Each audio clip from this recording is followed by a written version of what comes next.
தென்னாடு செந்தமிழ் ஆகம சிவமட சைவ மாணவ சபை நடாத்துகின்ற மார்கழி பெருவிழா இன்றைய தினம் யாழ்ப்பாணத்தில் நடைபெற்றது. இதனையொட்டி வன்னை வைத்தீஸ்வரர் கோவில் வழிபாட்டை தொடர்ந்து யாழ்ப்பாணம் பண்பாட்டு மையம் வரை யானைகள் மீது திருமுறைகள் நகர்வலம் கொண்டுவரப்பட்டது. இதன்போது வடமாகாண ஆளுநர் நாகலிங்கம் வேதநாயகம் மற்றும் சிவகுரு ஆதீன முதல்வர் வேலன் சுவாமிகள் உட்பட்ட பலரும் இதில் கலந்து கொண்டிருக்கின்றார்கள். அதனைத் தொடர்ந்து யாழ்ப்பாணம் பண்பாட்டு மையத்தில் அம்பலவாணர் அருள் வழிபாடு நடைபெற்று கலை நிகழ்வுகளும் நடைபெற்றிருக்கிறது.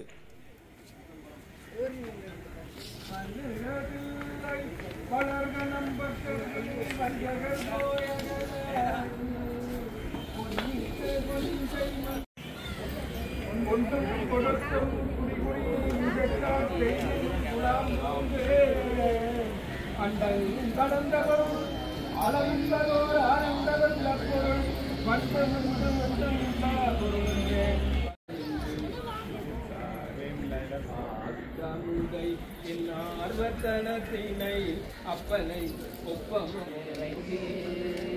பாரார் தொல்போகள் பாடியும் ஆடியும் பல்லாண்டே பொருளுமே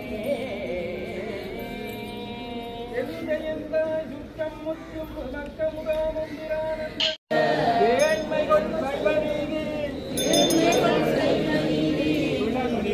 உலகமிலாம்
சொற்றமிழே பாடுகிறீர்கள் சிற்றம்பலமுடையார் விரும்பி கேட்ட நற்றமிழ் வந்த நாயன்மார்கள் நமக்கருளிய மந்திரங்களால் மாமரங்களால் சாகாமல் இருப்பதற்கும் உபாயங்களால் தீயில் வேகாமல் இருந்த அதிசயங்களால் திருநாளையில் நம்பியாண்டார் விரும்பி தொகுக்க இன்று யாழ்ப்பாணத்து பெருமக்கள் எல்லோரும் கூடி